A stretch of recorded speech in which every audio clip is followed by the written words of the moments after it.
And all right, and we are very excited just to share this technology with you. Nigeria, of course, is near and dear to me.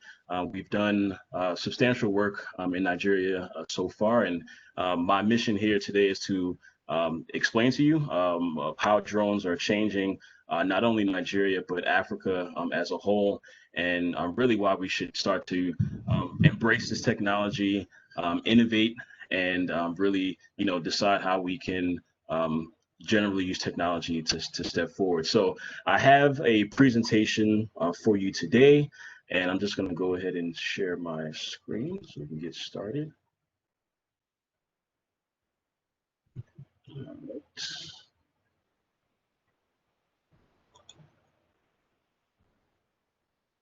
Great. Is everyone seeing my screen?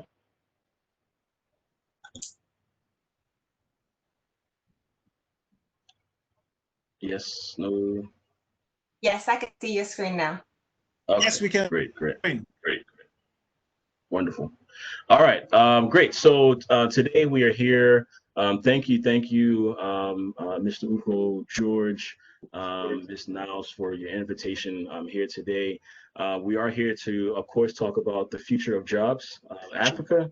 Again, I'm the co-founder of Global Media and the Global Drone Academy. We have a strong presence in the U.S. Where we are based and where we were originally started. We also have a branch that we have recently started in Lagos as well, and we have substantial work that we've done in the UK, specifically London. So excited to share with you about those experiences. Before we move into it, the company and myself, we're on social media. So I've left our handles here. You can feel free to search for us. There's a lot of content that we're going to cover today, but there's a lot more on our social media feeds and website as well. So I'll bring this up towards the end, but if you're interested in giving us a follow, you can follow those pages. And just an outline for today, I'm going to go through a brief introduction of who I am, how we are using drones in Nigeria. I'm going to cover general drone use in Africa, where we are now, and the general outlook for the future. We're going to look at industries that are using drones today. And we're going to look at also the types of drones that are being used today, really get like a technical feel on what type of drone should be used in specific scenarios. And then lastly, which is a hot topic, regulations in Nigeria. Outside of the training, it's important that we, of course, be able to become professionals and become licensed through the Nigerian Civil Aviation Authority, also known as the NCAA. So we'll cover those topics as well. This is an open question and answer format. I know we're going to have questions Q&A at the end, but if you have any questions, obviously feel free to type them in the screen. This is a knowledge transfer. I really want to be able to leave you with more than actually expected here today. So feel free to ask anything. Nothing is off the table as far as drone technology. So a little bit about myself, how I actually got into this industry. Of course, the drone industry is only so old. I would say as far as professional companies, there's none that have been more, around for more than 6 or 7 years. So this is still a very, very new industry. And that just, shows the opportunities that are there for even the young ones that aren't even old enough to fly professionally. There are opportunities for them as well. So for me, my inspiration actually came from Akwa Ibom State. And I actually love telling this story because this is where my spark happened. Akwa Ibom State is where I made my decision to go into the drone business and change the rest of my life. In 2015, I was at the inauguration, I'm sure like many of you as well, for His Excellency Governor Udom Emmanuel. I was at the stadium and I remember seeing a huge, what we call an octocopter drone, one that has 8 motors and 8 propellers flying through the air. Some of you that may have been there, I'm sure you remember seeing this as well, but there was a huge drone flying around. It was taking imagery, it was taking video, and I immediately thought like, wow, outside of this being, amazing technology, the entrepreneur in me said, someone's actually being paid to fly this drone. And the more I looked at the equipment and the sophistication of it, I knew this was serious technology and something that I wanted to look more into. So I took that. I had another friend who was into construction in Nigeria. He mentioned that he wanted to get into drones, and this was back in 2015. So I said to myself, "Wow, if Nigeria is on the forefront, or at least if there are people aware of this technology, this is definitely something that's going to be happening all over the world." So I came back to the States. I did a lot of research, and I saw that drones were being used in not only construction, which I'm familiar with, but agriculture, film photography, real estate, oil and gas, mining, you name it. There are countless sectors that are using drone technology. And the entrepreneur in me said, you know what? I can get into this industry and land somewhere. I don't necessarily need my niche right now, but out of all these different applications, I can find something that I'm going to be good at. So that's exactly what we did. We started the company. I always say that we literally dove headfirst. At that time in 2015, there were no large success stories as far as drone companies. So we were really taking a risk as far as starting the business, but we knew just from our research again, which is very, very important when you're starting any business, but from our research, everything showed that this was going to be an industry growing. So you can see here some of the projects that I've done over the years.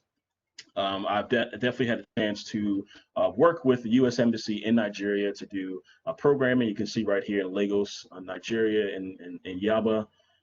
We did a workshop for a collection of schools there. This corner in the top right is from Ethiopia, where we were actually there in November of last year doing some trials for drone delivery. Down here in the corner, this is me in Bangladesh. I was here in late 2017, actually mapping out some of the refugee camps for the Rohingya refugees in Bangladesh there. So a little bit about the company. We are based in Baltimore, Maryland. Of course, we have a global presence. We've conducted workshops in 9 different countries. We've recently won the African Drone Business Challenge Award, which happened in Kigali, Rwanda, back in February, and we'll go through that as well. And we've taught over, thank you, Niles, we've taught over 6,000 students worldwide on drone technology. And our mission is to train the next generation of drone professionals. And you can see here some of our amazing instructors all over the world in the UAE and London and Washington, D.C. and Lagos. So we have a network of instructors that can deliver our workshops at any given time. Just to give you a sense of where we've been in Africa, these 5 countries that we've conducted trainings as well. Just quickly on our services, what we offer on the academy side, we offer industry-specific drone training. We also offer online learning courses. Of course, with the COVID situation, we've now moved 100% virtual when it comes to our trainings. So we have everything from youth workshops that are still going, and our training for adults, we're also doing a lot as well. We provide consultation specifically to civil aviation authorities. Of course, we are definitely working with the Nigerian CAA, but others that we are associated with, the Zambia Civil Aviation Authority and Ethiopia as well. We offer entrepreneurship and business coaching. So we think it's not enough just to train someone and say, good luck with your business. We want to actually provide you with the business coaching and the skills that you need to really have a successful business.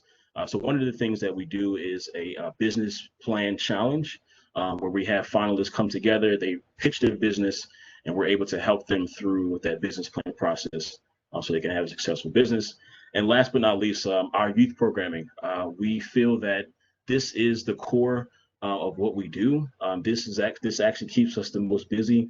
Our youth programming. Of course, they are the next generation that will ultimately utilize and revolutionize this very technology that we're using today. So that's why we are so heavily focused on the youth and the next generation. And one thing we always say, it's not just about drones. One thing you're going to hear me talk about is our STEAM programming. So science, technology, engineering, the arts, and math. Drones encompass all of those. So we promote STEAM technology, and we ultimately want students to pursue STEAM careers. So a little bit about the Africa Drone Forum. This is an event that took place this year in February, right before all the airlines and everything were shut down. I actually traveled to Nigeria right after this event, and I was probably one of the last to get back to the States. But this was an amazing event. I would highly suggest you all, if you're interested in learning more about drone technology, to check out the Africa Drone Forum. They have a lot of presence online.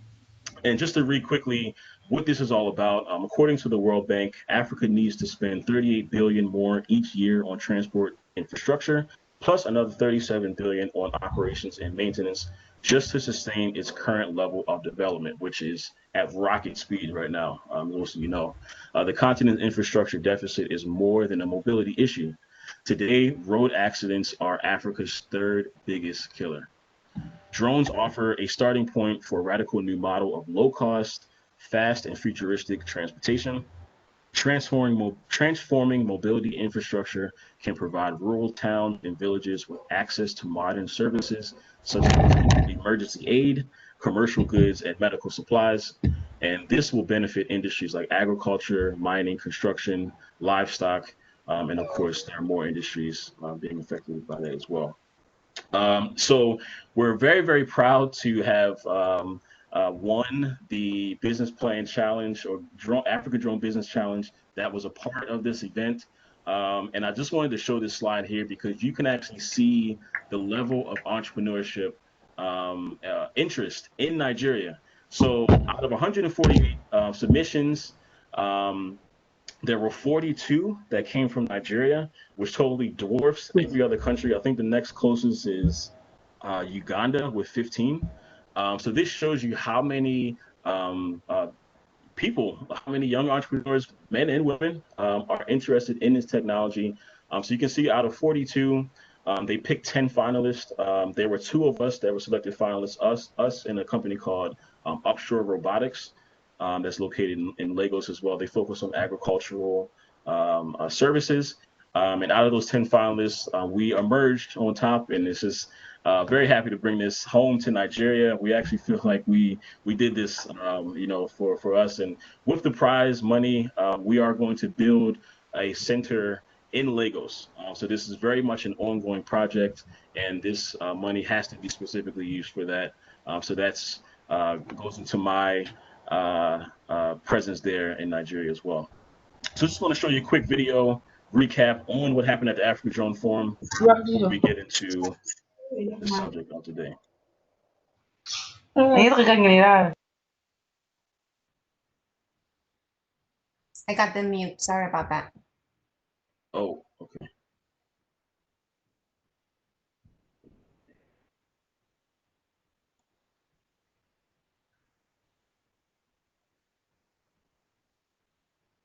All right. Okay, sorry, 1 second.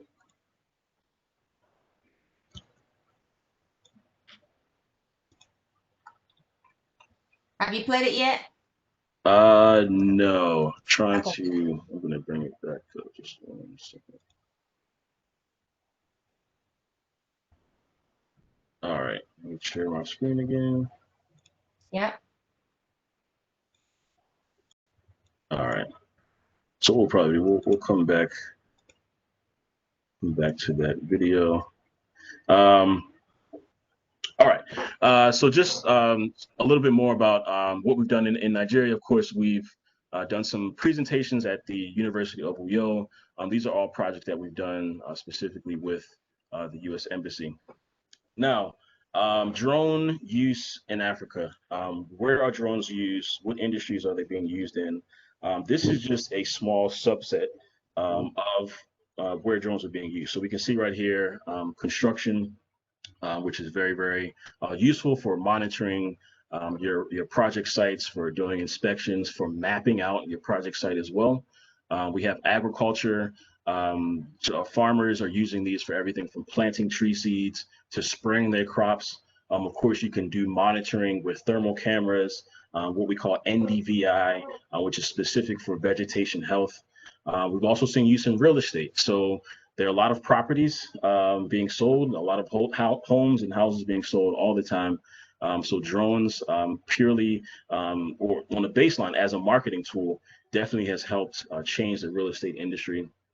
On the conservation side, this is both for environmental conservation and animal conservation as well.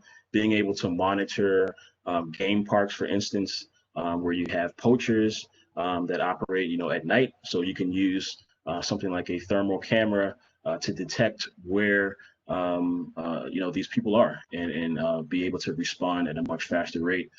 Delivery, which is huge and growing, especially in this COVID-19 situation. There's a company called Zipline who has been operating in Africa for at least 4 years now.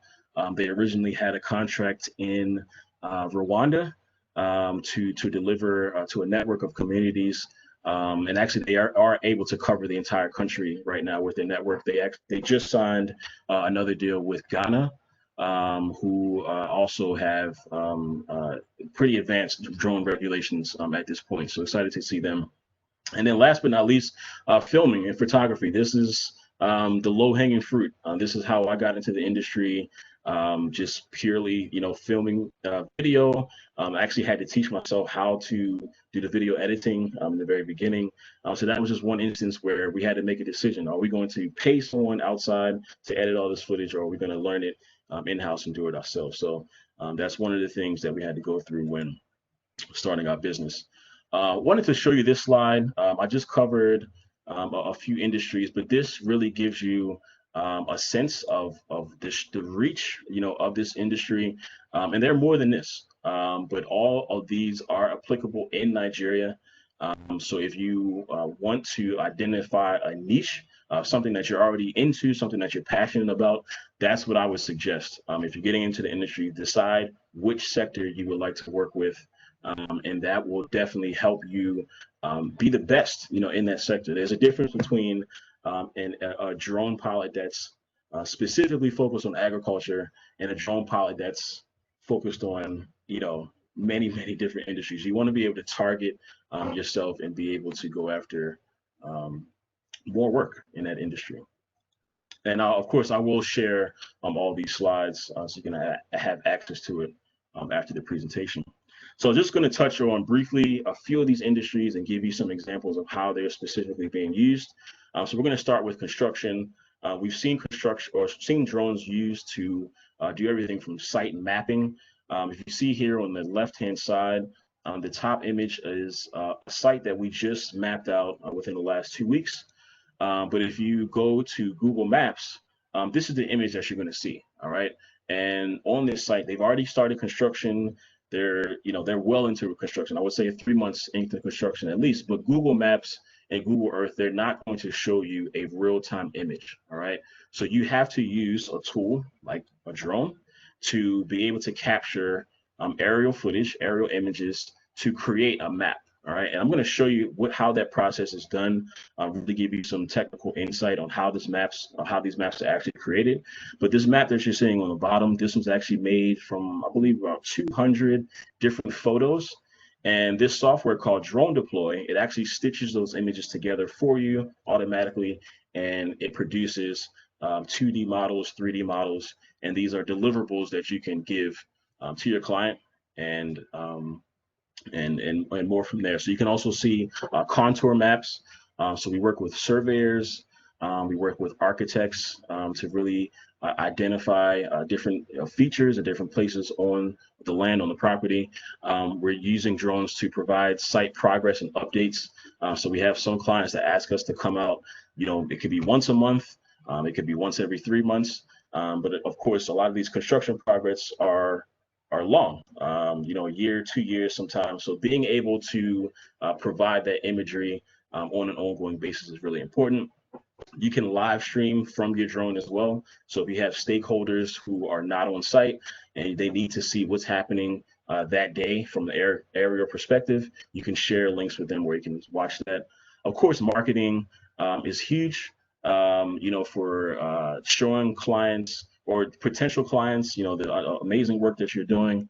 Of course, construction sites are generally larger, so that, that imagery, seeing that perspective really, takes the project up a notch. And then last, we see delivery. This is not huge right now, but as far as delivery, we're talking small items that you can, carry from different locations on your construction site. So I want to show you an example of a project that we actually did in Lagos. Actually, 4 years ago, I went to YouTube to look at the day we posted, and it's quite a while ago. But you're going to see that we on this particular project did 2D modeling. We did 3D modeling of a particular building that they were supposed to demolish. I found out late. Well, I saw for myself that the building is still there, but we went out and mapped this building for them. So you can get a sense of how we put together the project and the deliverables that we give to the client.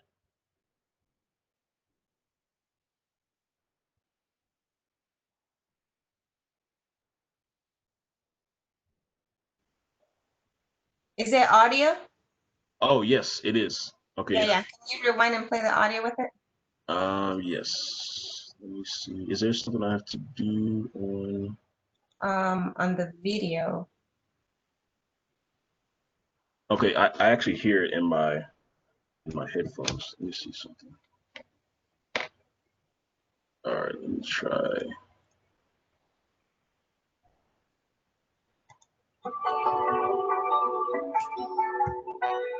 Can you hear it? Now we can hear it. All right.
All right.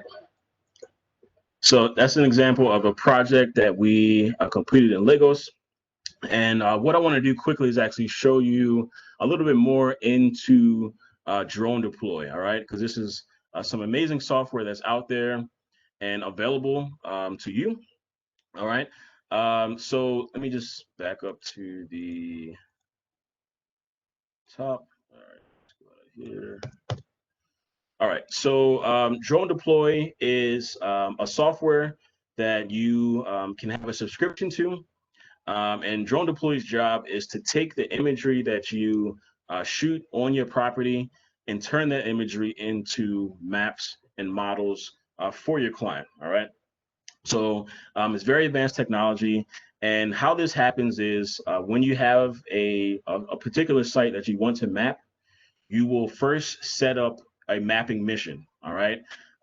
So when your drone is flying, the mission, it's actually following a certain grid. All right. If you can imagine something like like a lawnmower. All right. That's actually following a line back and forth, back and forth. And over time, it's going to cover the entire mapping area. All right. As it's doing that, it's actually snapping photos every few seconds. All right. So if you can imagine, this hand right here is the drone. All right. So it's going to make this movement back and forth, back and forth. And as it's doing this, it's snapping one photo, all right, every few seconds. All right. So on this total mission, you can see right here under media, we had 885 pictures that were taken. You can see the different angles that they were taken from. This may look, probably does look a little confusing to you, but all the images that are taken are placed on here for your reference. Once these images are uploaded, all right, you can come back. And one thing that really gives you a lot of detail is this place right here where it says map opacity, all right? Go back to there.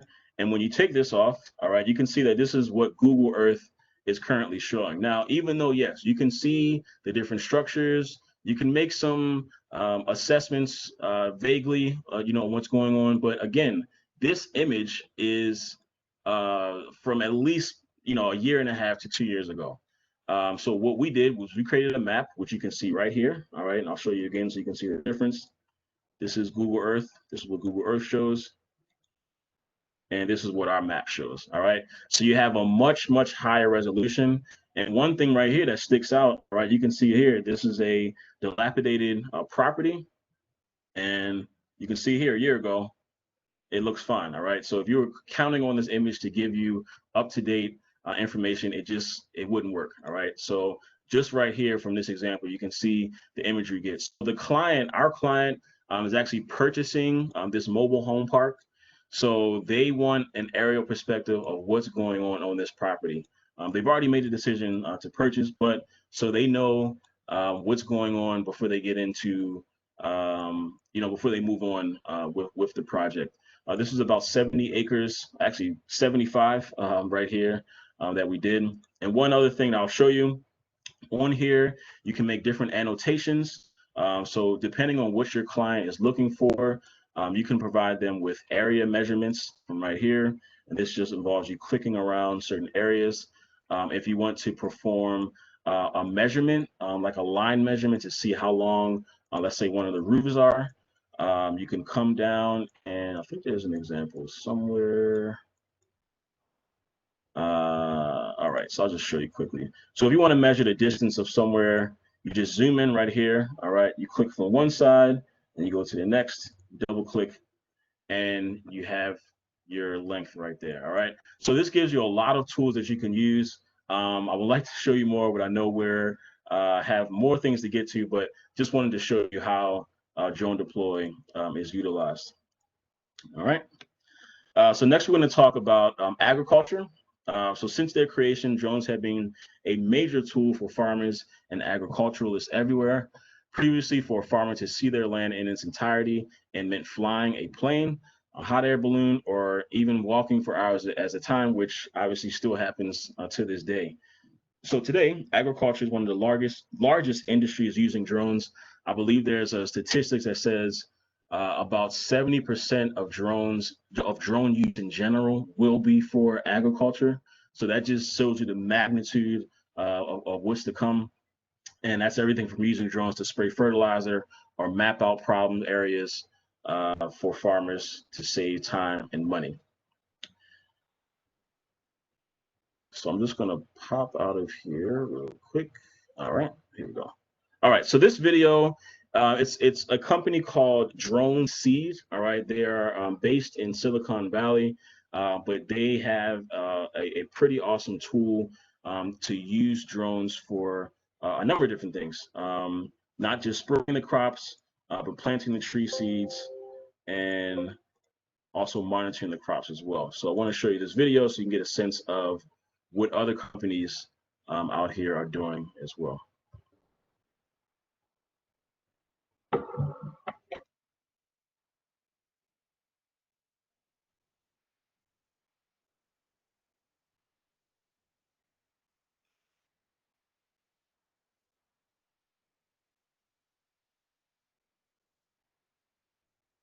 All right, these videos, okay. All right, let me do this. I'm gonna just pop out and I'll just share it from my computer since this doesn't want to see. Let's pop out quickly.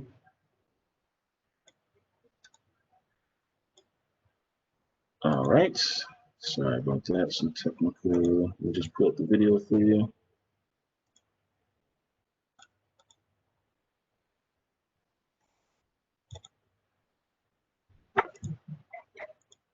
All right, here we go.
All right. So one of my favorite quotes is him at the end when he says, "If the environment is not working, no social, economic, or political system is working," which is very relevant and very true. So it's important that we embrace technology when it comes to some of these changes. All right.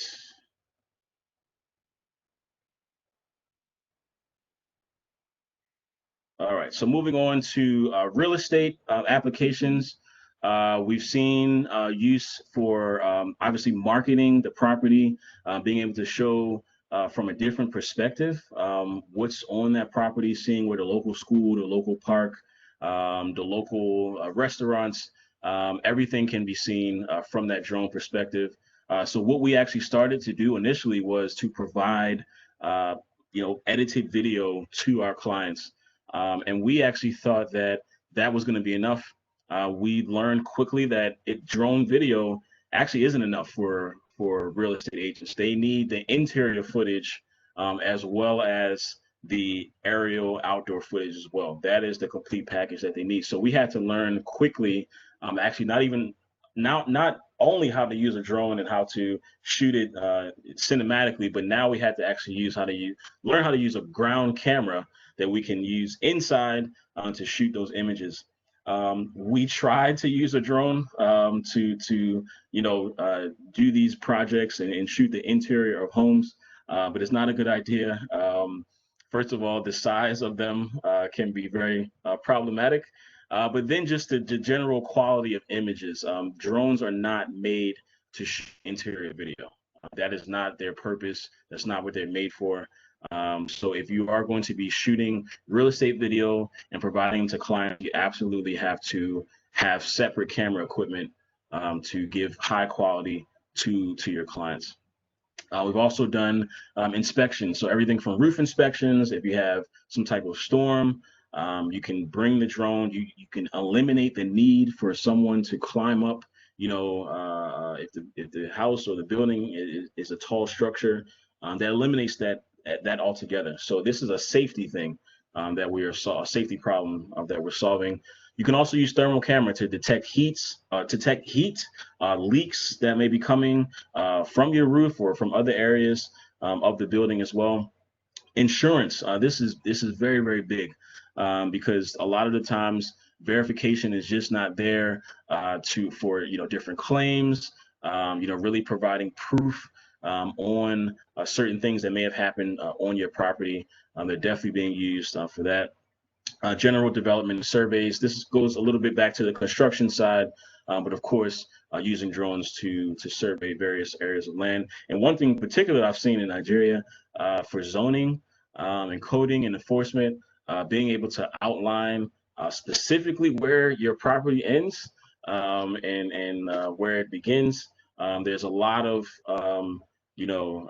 arguments about those type of things. So drone technology and using something like Drone Deploy to show where that zone is, it can be a tremendous tool for that. Gonna skip past that video because it's a little long, and I want to get to a few other things, but wanted to touch quickly on the film as well. I mentioned that we had to, I had to actually learn how to edit videos myself. And this is just a part of business. We were faced again with the opportunity, the challenge of having to pay someone for every single video. So what I did, I actually went to YouTube University, as we say, and I taught myself how to edit video. I studied meticulously, and that's how we were able to become successful. And I was able to pick up tips and tricks here and there. So when it comes to general drone technology, techniques, yes, we are your preferred resource to go over at Drone Academy, but there are other resources out there that you can go to and learn, as much as you can. So right before I wrap up, I'll show you a video that I actually shot in Lagos at the Lekki Conservation Center, just to kind of give you a sense of what you can do with that. I'm going to quickly go over the types of drones because I'm sure you may be wondering, all right, we have some of these applications, but what are the type of drones out there? So you can see right here, there are four main ones that we focus on. We have a quadcopter right here, which, as the name implies, has 4 propellers and 4 motors. We have a hexacopter, which has 6 propellers, 6 motors, octocopter with 8, and then we have something here called a fixed wing drone, which literally has 1 wing. It's essentially, it looks like a small aircraft, but of course, drones are also known as UAVs, or unmanned aerial vehicles. So what makes a drone is that there's no person on board, all right, and that you're controlling that aircraft from a remote or a transmitter, all right. That is the definition, essentially, of a drone. So these 3 on the left-hand side, these are known as multi-rotor drones, of course, because they have multiple rotors that can help it maneuver. They can hover in one place.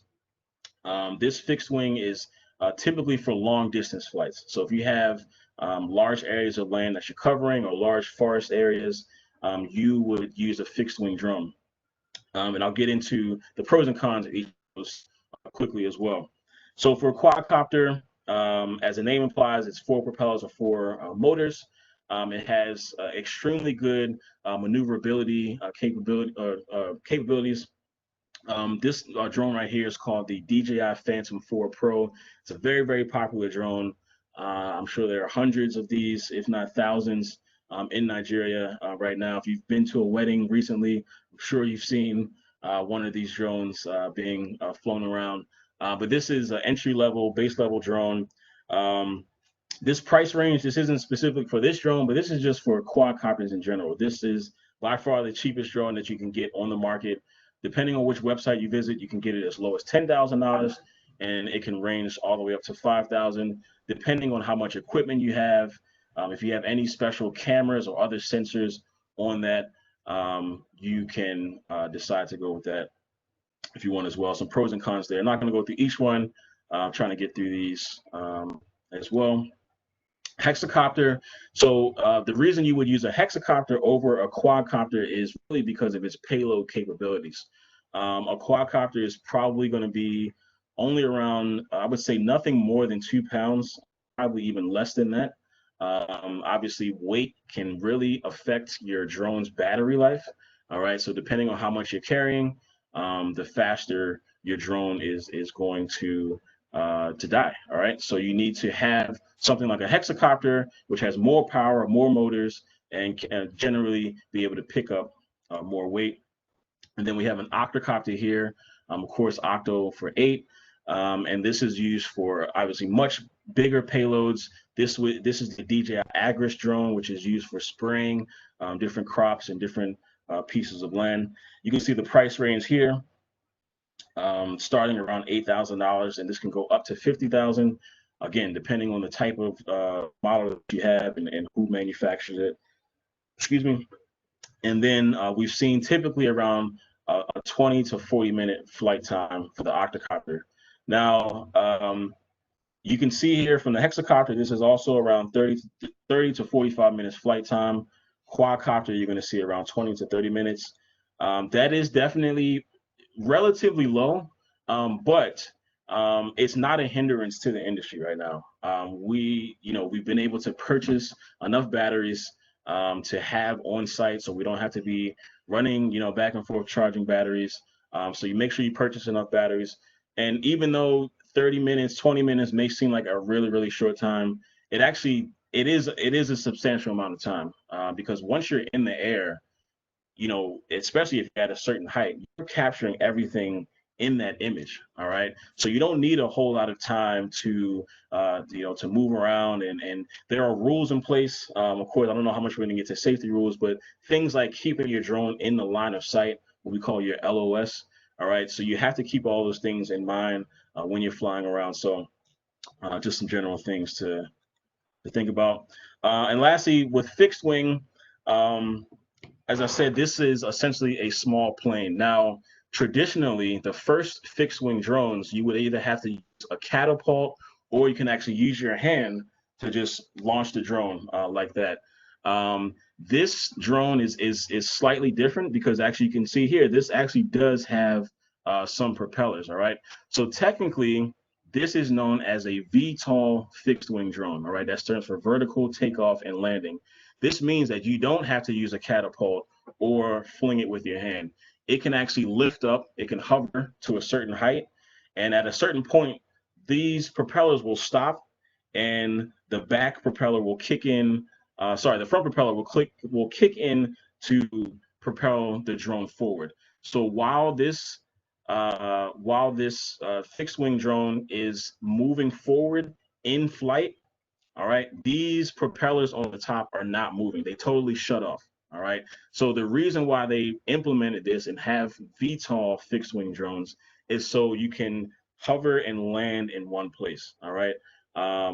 Outside of catapulting the drone and throwing the drone as you did before, you got to think about how you have to land something like that. All right. So you would have to have a runway. You would have to have some type of netting structure that can catch the drone. So these propellers eliminate the need for that.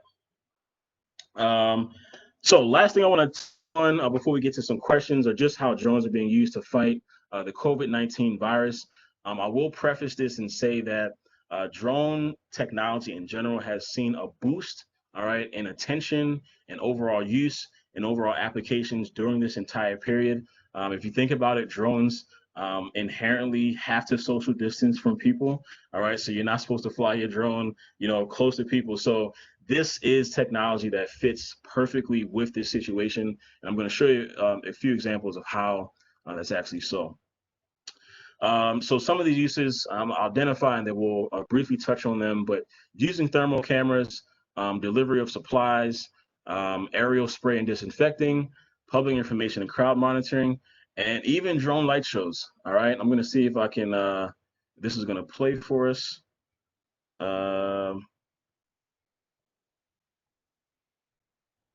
All right. So this video, let's see if we'll have some time at the end, but this video was actually of a drone company in South Korea. And what they did, I'm not sure if anyone here has seen a drone light show, but it's a pretty awesome a spectacle to see. But essentially what they did was they used, I think it was around 200 to 300 drones to create imagery of different, COVID-19 safety themes. So they have drones that create an image of someone that looks like they're washing their hands. They have two people, two heads that look like they're moving away, and there's an arrow that's pointing to, the whole social distancing. So it's actually pretty awesome. I apologize for some reason the video doesn't want to play, but we'll come back to that. But just to give you a sense of the technology that's being used. First thing that we saw on the previous slide was public broadcasting crowd control, using drones to send out messages via speaker or via banner, talking about safety. We've seen delivery of supplies, all right, which already was widely being used, but now, like I said, with COVID-19, it's even more so applicable. PPE, testing kits, other medical items that companies are using to do that. And these are some video. All right. Thermal camera specifically for detecting fevers, all right, in people that are on the ground. So something like this would involve a combination of not just the drone pilot, but having medical personnel on ground that can immediately tend to someone who sets off the alarm, or just be there to be that interface. As a drone pilot, you're by no means qualified to provide any medical help or assistance, but you can tell if someone has a fever or not. This technology is still being tested. You can imagine the type of sensor you need to detect one person's heat signature from 100 to 200 feet away. But this technology is being tested out, and there are some studies out there to show about how they're being used as well. Aerial spray and disinfecting. This is definitely one of the more prominent uses right now. I have an asterisk here because this technology still needs to be proven. Even though in practical sense, it may make sense to spray public areas, but in reality, you can see this picture right here. I mean, if you're spraying the ground, that you're walking on, from all indications, COVID-19 isn't something that you will pick up by walking on. So another thing that we saw is when you're spraying, depending on how high you're spraying from, if you have a gust of wind, that wind can literally sweep out the spray before it even hits the ground. So that goes in from everything from the type of nozzle that you're using, but more importantly, we have to think about the dangers potentially of using a disinfectant if it doesn't, particularly reach the ground in the area you're trying to reach to. What happens to those chemicals? Is it just blown throughout the air? Is that safe? So these are definitely some of the things that are being used and talked about now. But just in general, it's really exciting to see, how this technology is being used. So lastly, just to touch on regulations in Nigeria before we open it up for some questions. Of course, there are things that need to be sped up in general when it comes to the CAA, when it comes to releasing rules and regulations. But we are in constant contact with them about what the system is going to look like. So what we're going to have is basically an A, B, or C rating. All right, and the A category is going to be mostly for hobbyists. So if you just plan to fly drones for fun, not for any commercial purposes at all, it's still important that you understand the rules and regulations of drones, but you're going to be in a separate category. The B category is essentially a step above. These are for businesses that are not doing, shall we say, industrial type of applications. So these are your wedding photographers, these are your real estate photographers, these are generally anyone who's just using a drone for camera purposes, for footage or video, as a business. All right. And then the C rating, these are going to be for certain types of drones over a certain weight limit, specific applications when it comes to oil pipeline monitoring, when it comes to any type of general infrastructure, critical infrastructure that you can monitor. And really, again, it's the type of drone that you're flying at that C rating that would merit you going after that license. Um, they are finalizing a license and exam, which will be given by what we call ATO, or Aviation Training Organizations. Right now, Global Air Drone Academy, we have submitted our application to the NCAA that is being reviewed right now. And if everything goes according to plan, we will actually be the first accredited drone training academy in Nigeria, which is pretty exciting. So we want to position ourselves to actually be able to give the license exam on behalf of the CAA. And once someone goes through our training, then that certificate will be recognized with the CAA, and then they can do the final licensure with them. But this is something that's still being developed, and we just have to, of course, exercise some patience, when it comes to these things, understanding how government works. But we are very optimistic that these things are going to come to fruition very soon. As far as drone registration, typically, if you have a drone that weighs over a certain weight, here in the States it's 0.5 pounds, and it's generally the same depending on what country you're in. But you will have to register your drone, and this is just for protocol and safety. We honestly don't need any more rogue operators out here. When I was talking with the CAA earlier this year, they estimated that there are about 10,000 unregistered, unlicensed pilots flying in Lagos alone. I took that number to some colleagues, and they actually thought that was low. All right, they think it's more closer to 20,000 drones that are just in Lagos operating with no license, no registration. I myself can attest. I was there during December, during the Christmas period. There are a lot of festivals, a lot of concerts, and you would have drone pilots that are literally buzzing over people's heads, not even 2 feet, all right, above their heads. So things like that really, drive me a little crazy. And this is why we do training like this, so we can teach people the proper way to operate their drone. Even if you don't intend to get a license, you still need to know the proper rules, regulation, and safety when it comes to operating your drone.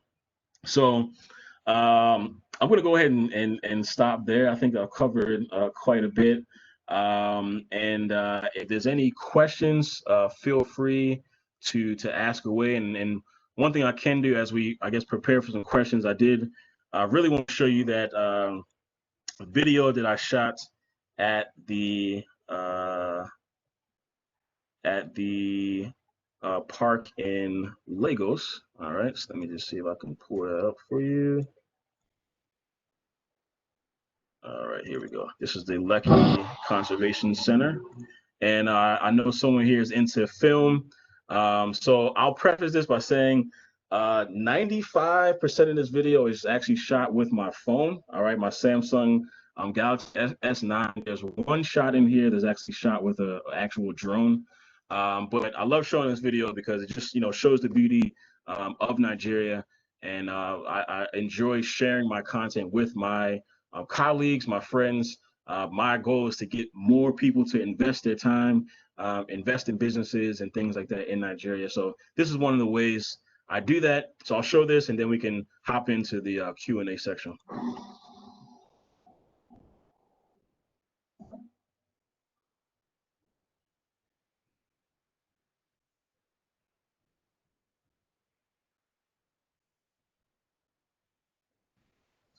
And are you using your headset? Was there any audio? Yeah, no, I'm not using my headset. Can you not hear any audio? No, I can't hear any audio. Can anyone else in the room hear the audio? No audio from my end. Interesting, interesting. Okay. All right, let me try this one more time. Anything? Okay. Yep, I can hear it. Yeah.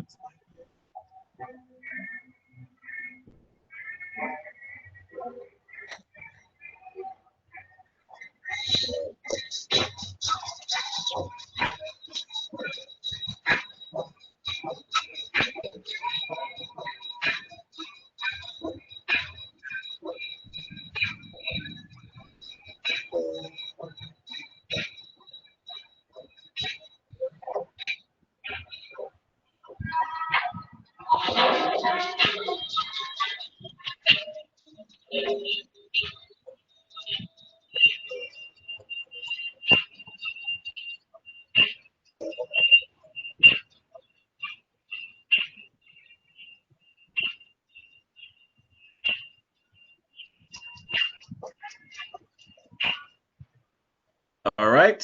So with that, I will go ahead and pop out and thank you again for the time you allowed me today. And yes, if any questions or feel free to take it away and we can go from there. All right.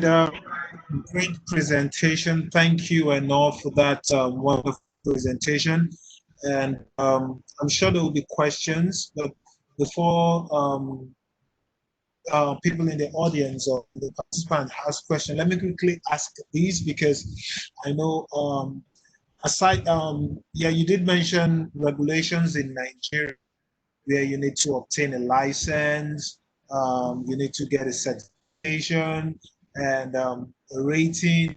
Now, is this obtainable in the States? Is this the standard as well that is being applied in the United States? Do you need ratings and license for you to fly a drone in the States? Yes, yes, certainly. So the license here in the States is administered by the FAA, which is the Federal Aviation Administration. So there's a simple process where you are able to take a training, actually be trained from any party that you like. Once you've received that training, you actually sign up for a license or to take your exam at an approved testing center. So the FAA has certain centers that they approve to administer the testing, and typically these are aviation schools. These are manned aircraft schools, people that have been around already, but they are authorized to administer the test. That test is $150. Which on the grand scheme of things is not much at all. I mean, that one job will cover that easily. And so that's the process for the states. Elsewhere, most countries, of course, have CAA, Civil Aviation Authority, but every country is different. Every country has different process, but the information is relatively the same. So most countries are going to reference the FAA in the U.S. or the CAA in the UK. Those are essentially seen as gold standard when it comes to aviation safety in general. So I think I missed something to say, but basically you'll have to go through that process for those places. Now there are some pilots who have gone to the States or gone to the UK to obtain those licenses and have brought it back to Nigeria because the CAA will automatically recognize that.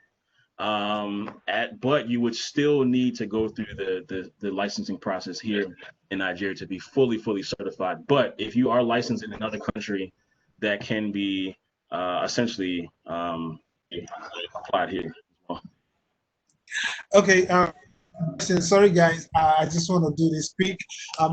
Question is now you said during the course of your presentation at the earlier part you did mention that you do deploy trainings online, and I was kind of thinking that would be a challenge initially before you mentioned, because I was like Drone trainings would have to be something that there has to be some physical contact between you and the trainee. And I'm wondering, how do you deploy online training? Because I'm very interested in that. I have a couple of young persons back here in Uyo who would be very, very interested in trainings, and knowing that the trainings can be deployed virtually gladdens me. But can you just give me a little bit of insight into how that works? Sure, sure.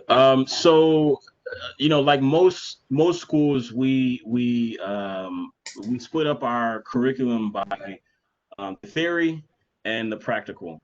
Now, of course, in this virtual scenario, all the theory can be done online. It's definitely something that, and I honestly think that some of our courses and some of the trainings that we've been doing have been a little bit more effective, because you're able to get that, really laser focus, through the screen and talking directly to the students. But one thing that we have done, I'll comment on the youth, and then I'll talk about the adults.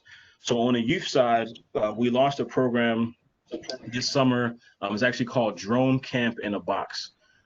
So all of the summer initiatives that have been shut down, of course, schools that have been shut down for months, all of these kids are still there. They still need something to do. They've been home for months. So we wanted to come up with a concept that's simple, easy for parents. So what we've done is we created a box. It comes with a drone. It comes with an activity guide, a T-shirt, a lanyard, and you also get a week's worth of online training to learn how to fly that drone. So once the order is made, the parents sign up for whatever week that they want to participate, and throughout that week, we teach the kids how to operate their drone safety rules, drone industries. But we use that time to set them up for the remainder of the day. We're only with them for 1 hour a day. So when the remaining of the day, we tell them different drills and activities to go out and do. So they can practice on their own, and then they bring that to us the next day, and we can critique what they're doing. Now, on the adult side, it can happen the exact same way. We're actually in a situation where we're going to be doing a training with some farmers actually in Botswana. And the first part of this, the theory, is going to be online, and we're actually shipping them professional grade DJI drones.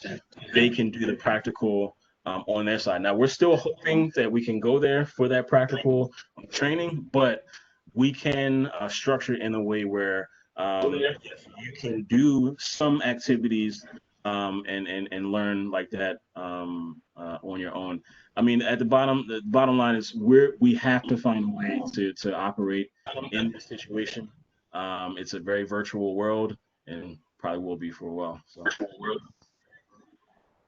Great, great. I'm excited. I'm sure fellows in the house, if anyone has a question, please, you could just unmute yourself and go ahead and ask your question. The floor is now open for questions.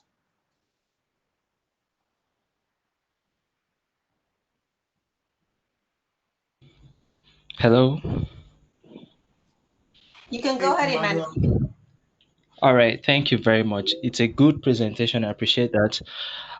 My question goes this way. You've asked, I've seen the pitfall of drones, which you've handled as per the battery, the time range at which a drone can fly, maybe 30 to 40 minutes or to 45 minutes. That's the maximum length, as I saw on your slides. So the question for how about the time? How about the range between the pilots and the drone itself?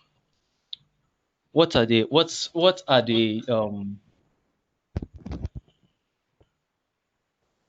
is there any sensor that can make a pilot stay at home and then the drone can fly at long range?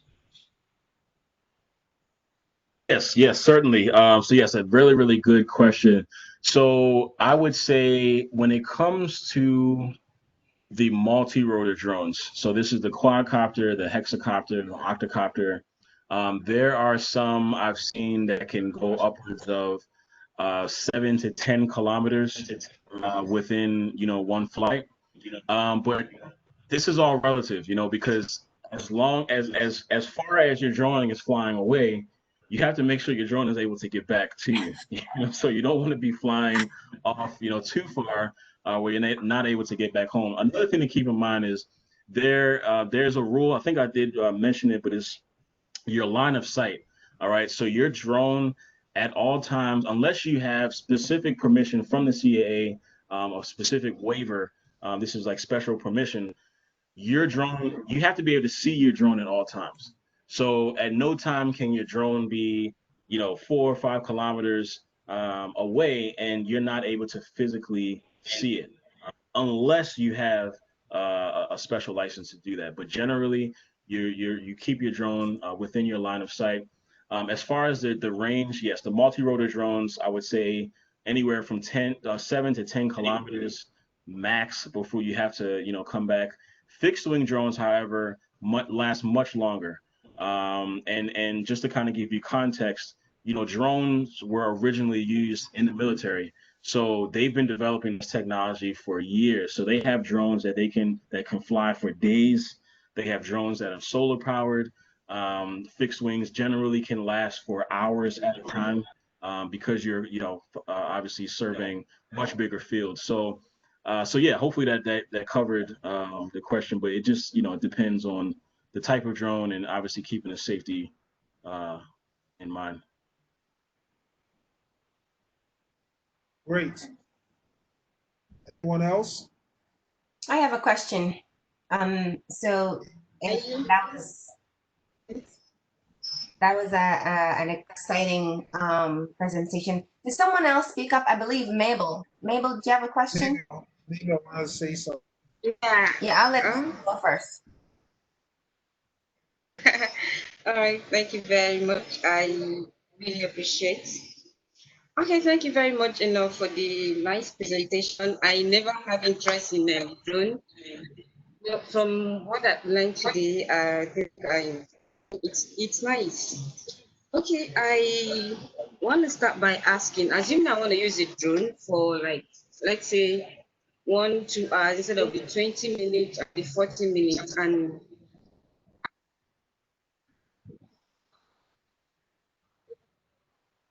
anyway, the drone probably a kind of solar panel could be one of the tools put on the drone so that the battery lifespan can extend more than the 20 and the 30 and the 40 minutes. Certainly, certainly.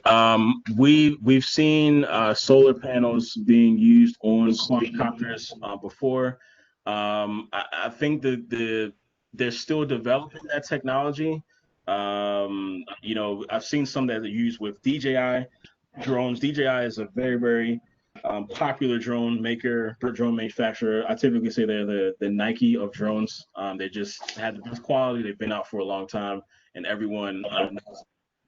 So there have been people that have tried to put on DJI drones. At that point, it's not something that the manufacturer does. It's sort of like an add-on that you do. But I've seen it. I've seen experiments on that.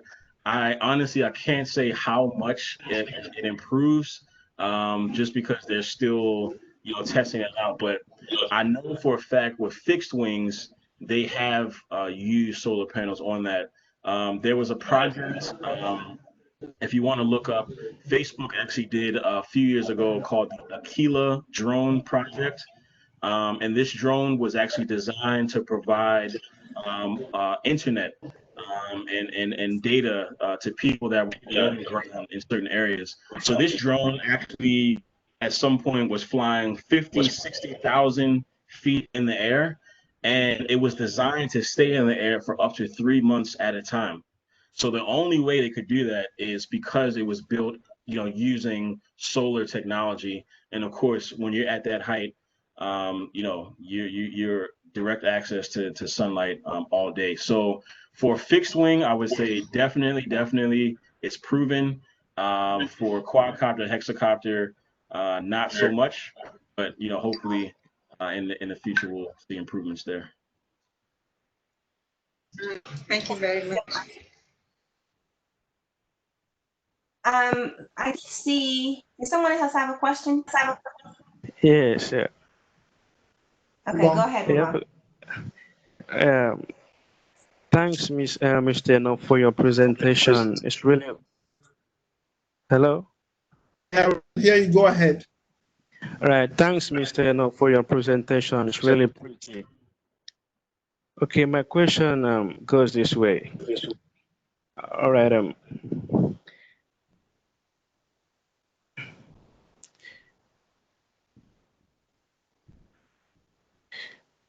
We can't hear you, Ubong. We cannot hear you. Ubong, are you speaking? Because we cannot hear you. Can you guys hear him? No, Okay. his mic is muted. His mic is mute. Oh, Okay, he has on himself. Okay, All right. Yeah, I'm back. yeah. Sorry for the time Okay, wasted. I lost my memory there. All right. Now, my question was, Mr. Enoh, among the areas of drone usage, you know, which particular area do you think cybersecurity could play function among the area you have mentioned? All right, which part of those areas do you think cybersecurity could play a function? Using drone also. Yes, thank you for the question, and very relevant question.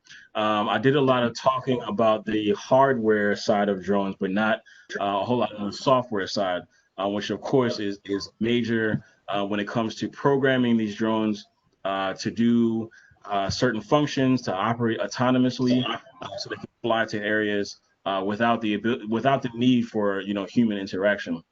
Now, when it comes to cybersecurity, there have been talks and even tests on just general drone security. Um, there are privacy concerns when it comes to even the U.S. government here.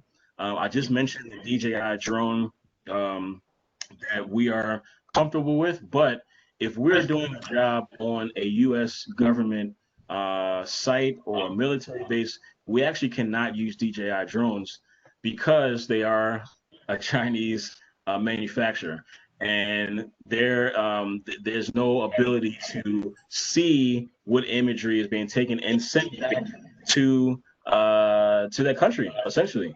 The U.S. is very uptight about that situation, but in general, there have been attempts at drone hacks, for instance, manipulating the drone to do or to go certain places. This can even become an issue when you're talking about security in general. So one thing that like Gatwick Airport, I'm sure everyone heard about the drones that disrupted air traffic.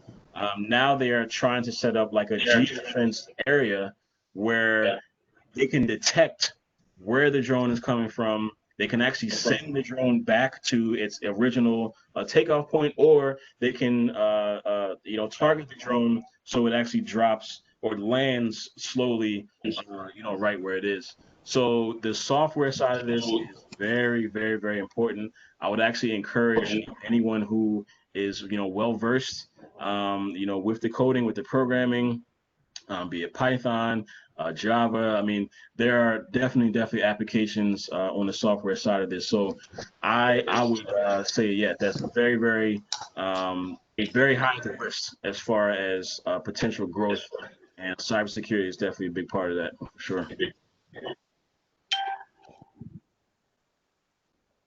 that's very cool. Actually, I am in cybersecurity, and as you were talking, I'm thinking about how I can use the drone to go circle a building, grab all their Wi-Fi usernames, and do some caps. They say Literally, anything is possible. to be a part of my information gathering. Okay, these are I only do all things at the Sure. I, I'm sure the U.S. circle. government would love to talk to you. I don't like you. Okay, so that leads me to another question now. How is drone being used in the military? I don't think you highlighted a lot of that. Thank you. Sure. So there's a lot to cover with the military. Drones were created by the military. Just like a lot of other technology, it typically starts in the military and then the civilians get it. So the internet, cell phones, you name it. Typically, the military develops it and gives it to the general public. So we've all heard about the news. We've all heard about, uses in the Middle East in particular, about, drone strikes, drones for, military, weapon, purposes. Of course, they're a tremendous surveillance tool, being able to fly, 70, 80,000 feet in the air undetected, and being able to see faces on the ground. You'd be surprised, the technology that's out there. So there are things that they developed that we don't even know about, I'm sure. But definitely there are applications there. There are some drones that you don't even have to be in the same country to operate. All right. So there's a command center in the United States here, and they're actually able to control predator drones in the Middle East. All right, so you can imagine the technology it takes to remotely control a drone, but the fact that you don't even have to have, a radio signal, it's tremendous technology that they have out there. So definitely, and there's career opportunities there as well. We're telling the as well. It's yeah. So they are using them. Someone has. Well, go ahead. Okay. Yeah. So they're using them, of course, in the Boko Haram ongoing conflict. They definitely have used them. I would imagine that they know, where a lot of people are. But yeah, it's developing. And yes, the Nigeria military definitely uses drones. A lot of their aid comes from the U.S. government, and training and things like that. So they're very much aware. But that's specifically for military. Nothing, of course, to do with this use. Right. One more question I have for you, and I just want a personal story. What happens if you fly a drone and you fly to some place and you lose LOS and then it crashes? How are you able to find that drone and retrieve it if it crashes somewhere and you've lost line of sight? Yeah, good question. So most of these professional grade drones, they do come with GPS inside. So when your drone is flying at all times, there's an app that you can actually see a video of what your drone is seeing. And not only that, you can see exactly where your drone is at all times. And it's pretty accurate within, a few feet. So let's say a scenario where your drone crashes and doesn't, you know, totally turn off, it's still on, then you could certainly, just follow the map and find the drone like that. If for some reason the drone falls out of the sky and the battery falls out and it's totally, not functioning, then yeah, of course it's going to be very, very hard to find. But you could, off of your last location, last known location, you can go to the GPS history. But in general, DJI drones, and just most professional grade drones in general, they do give you a warning when you've reached a certain amount of battery life, and actually it will calculate how far you are from your home takeoff point, and it will say you only have enough battery to make it home. Nice. So you have that feature. You also have obstacle avoidance that's built into a lot of these newer models as well. So it really prevents you from crashing into trees and things like that. So there are a lot of features that actually prevent you from crashing. I mean, of course, DJI, they're also safety conscious, safety first. They don't need drones flying out. They don't need drones flying out of the sky and dropping. Like that's going to be bad business for them. So they have tried to do as much as possible to make it very hard for you to actually crash. Of course, it's still going to happen, but there are a lot of tools in place to prevent you from doing that. Okay. My question is, how much does it cost to undertake a drone training program on an average? Yes, so it depends on where you are, and things like that. So there are trainings right now that are upwards of $1,000. I know that there's companies in South Africa and just Africa in general that offer that much. Part of our pitch at the Africa Drone Forum was to offer an affordable program. So knowing that there are a lot of drone pilots out there who are unlicensed, unregistered, we don't want this process, and especially the financial piece of it, to be a hindrance or to not enable them to sign up. We don't want the finance to be a big part of it. So yeah, basically we're making our courses for about a 350 US dollars, which is much less than our competition, and our goal is to make this as accessible as we can. Now that is to get your pilot's license, that is to become a professional, and of course in any business that you're going to get into, you have to invest something into that business. If you wanted to become, anything, a lawyer, you have to go through a training. You have to go to, some type of, and that has to be, paid for. So on that side of it, we feel like we are, reasonable as well. But we also plan on giving a lot of this content away for free, because it's not just about the professionals and the business-minded people. It's about the people that have drones just as a hobby and are not being safe and practicing safe practices. So we will have free courses available. We have one on our website right now, which is actually geared towards the younger age, but in general, it's good for adults as well if you're new to the industry. But definitely, there will be a pricing structure for the actual license, but we do intend to give a lot of the content away for free. Sure. Well, I want to ask that question was because I know a lot of young lads will be interested in drone training. And during your presentation, I was able to see a lot of opportunities out there, especially when it comes to use case. For instance, like in Uyo that I stay, Uyo is a developing city, and estates are popping up here and there.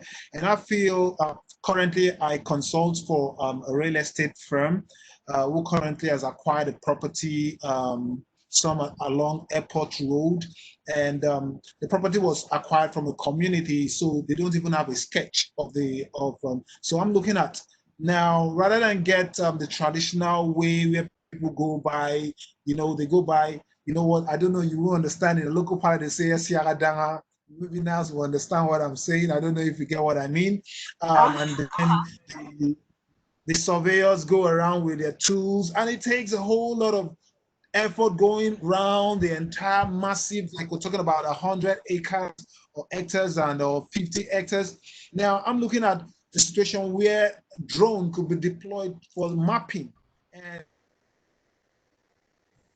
city planning. That's Uyo capital city. And I feel if young guys in Uyo acquire these skills, they could render these services rather than going through the traditional way of mapping lands and stuff like that. So why I asked that question was to know how affordable it is, and so that if there's anyone in the audience or maybe people would watch the recordings later could pick up interest and see that there are opportunities in what you've just said. And if they look around their environment, they could find use cases where they could deploy drone technology. So thank you very much for that question and for answering that question.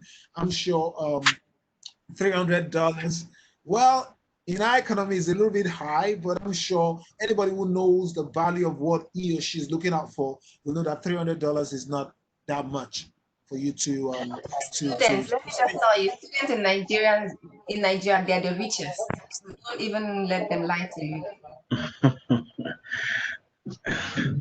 Yeah, and I think, importantly too, I mean, it's so that is a structure that we're looking at, obviously on a high level, business model, in a business sense. But we don't, especially when it comes to Aquarium, I'd rather us, talk about the situation, and we can come up with something reasonable for if there's students there. Um, yeah, so I don't want to get too hung up on the numbers Offline. right now, but we can work something out for sure. Offline. Yep. Okay, that sounds good. All right. I think there are no more questions right now, and I think I want to hand over to Uko to round us up. Mr. Uko, you have the floor. Since we don't have more questions, I just want to say thank you once again, Enoh, for this wonderful presentation. I'm sure the recording is going to be made available to the public. We do not usually we have more people watch the recording than even come during the live platform, and I'm sure you'll be getting a lot of persons who want to reach out to you because I see a massive opportunity as far as the technology is concerned in Africa, in Nigeria, and even in New York, despite the fact that it's a small city. From your presentation, I can see that there are lots of opportunity, and I'm sure a lot of young persons will want to reach out to you to see how they can also leverage the opportunities that are available. So thank you once again for such a wonderful presentation and for making time out to come on the platform. I also want to say thank you to everyone who has participated this evening. I want to thank you for always making it a date every Saturday to join the webinar and continue to drive the conversation. And particularly, I want to say thank you to Niles, who has always had our back and ensuring that everything goes smoothly. And I guess for me, I would say thank you everybody for being a part of this presentation, and we hope to see you guys next Saturday. So Niles, what do you got to say? All right, guys, Enoh, thank you so much for. I remember asking you, and immediately I asked you to present for Future of Jobs. There was zero hesitation, and that just goes to speak volumes about your character.